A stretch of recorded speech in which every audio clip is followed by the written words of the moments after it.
বিসমিল্লাহ রহমান রহিম। গতকাল আলোচনা করেছিলাম সজনে ডাঁটা সম্পর্কে। সজনে গাছ বা সাজনা গাছ পুরোটাই মেডিসিন। এর পাতা, মোরিঙ্গা বিভিন্ন ব্যথা ও অন্যান্য রোগের অনেক কাজ করে থাকে।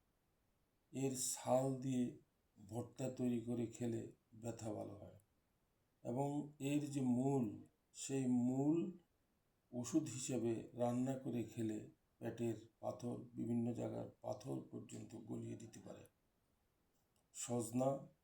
সজিনা বা সাজনা গাছ টপ টু বটম, কাণ্ড থেকে মূল পর্যন্ত পুরোটাই মেডিসিন, পুরোটাই ওষুধ।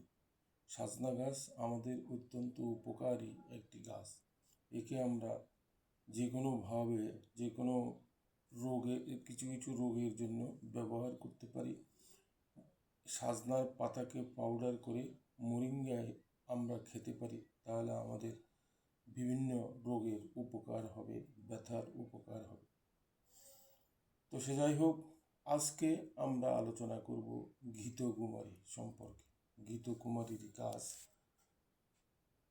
ঘৃতকুমারীর গাছ 3 থেকে 4 ফুট লম্বা হয়ে থাকে।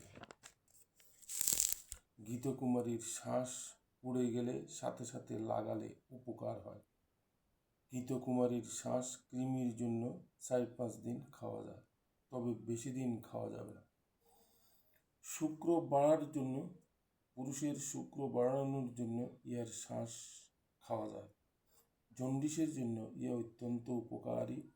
শ্বেতপ্রদাহের জন্য ইয়ার শ্বাস কয়েকদিন খেতে হবে। ঋতুস্রাবের ব্যথায় ইহা মিশ্রি সহ 4-5 দিন খেতে হবে।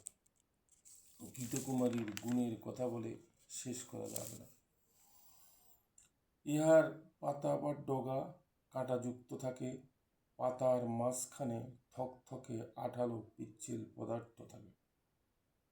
ইহা তেতো বা তিতা হয়। ঘৃতকুমারী চিনি বা মিশ্রি সহ বিভিন্ন রোগে খাওয়া যায়। ইহার ডগার রস খেলে ক্যান্সার ভালো হয়।